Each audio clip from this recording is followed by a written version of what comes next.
المنقذ الرسمي لجوع آخر الليل، الفطيرة اللي هتنيم الكل شبعان وكمان مبسوطين. في أقل من ربع ساعة هنعمل أحلى فطيرة، ولا هنعجن فيها كتير ولا هنسيبها تخمر ولا كمان ترتاح. شايفين منظرها حكاية. يلا نشوف المقادير بتاعتنا عبارة عن ايه.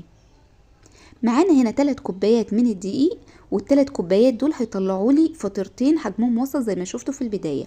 نزلنا عليهم بذرة من الملح ونص معلقة صغيرة من السكر، عليهم بعد كده كوبايتين من الزبادي الكوباية الصغيرة. نبدأ نعجن كده، وهيكون معانا كوباية الا ربع من اللبن. هننزل باللبن بالتدريج لغاية ما تتشكل معايا عجينة تكون طرية ومش بتلزق في ايدي كده. تمام. تعالوا بقى لما نشوف الحشوة بتاعتنا، وطبعا ده على حسب ما انتي حابة. معايا هنا ستريبس كان جاهز، بس ما الا حمرته وقطعته شرايح من الفلفل الالوان والزيتون. هنا قسمت بقى العجينه بتاعتي لفطيرتين. هناخد اول فطيره ونبدا نفردها. واهم حاجه لما تفردي العجينه بتاعتك ما تبقاش تخينه ولا رفيعه زي الفطير الشرقي، بيبقى ده سمكها كده في حدود ملي. بعد كده بنجيب كده في نص الفطيره شرايح من الجبنه التركي. وطبعا زي ما قلتلك الحشو ده على حسب ما انتي حابه. يلا بقى اعمليلي لايك وشير وسيبيلي كومنت حلو زي كده.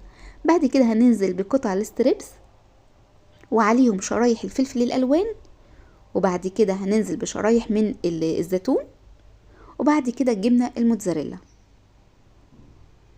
بعد كده هنبدأ نقفل الفطيرة بتاعتنا، واهم حاجة انتي وبتقفليها بتضغطي على الاطراف علشان ما تبقاش تخينة كده على بعضها وما تستويش معاكي بسهولة. بنضغط كده، وبعد ما قفلنا الفطيرة بالشكل ده يلا بقى نبدأ ناخدها على طاسة سخنة مدهونة بزيت. ناخدها كده ونبدأ بإيدينا نضغط عليها بالشكل ده، وبعد كده بنهدي النار للنص ونغطيها ونسيبها لغاية ما تاخد لون معايا بالشكل ده. بعد كده اول ما بتاخد لون ببدأ اقلبها على الناحية التانية وبرجع اغطيها تاني لغاية ما تستوي. وهنا بقى اخدت اللون الحلو الجميل ده من الناحيتين. وسمعتولي الصوت ده؟ حاجة كده خطيرة، كريسبي من بره ومن جوه طرية جدا، بجد خطيرة. ودي التانية برضو، بس انا كنت مزودة عليها بنفس الحشو بس زودنا شرايح سلامي. وشايفين المنظر؟ بجد خطيرة، طعمها حكاية. طبعا هي سخنة جدا، انا حرفيا مش قادرة امسكها، بس بجد لو عملتيها انا واثقة مليون في المية انها تعجبكم، وكمان سهلة وبسيطة، مش هتاخد منك ولا وقت ولا مجهود.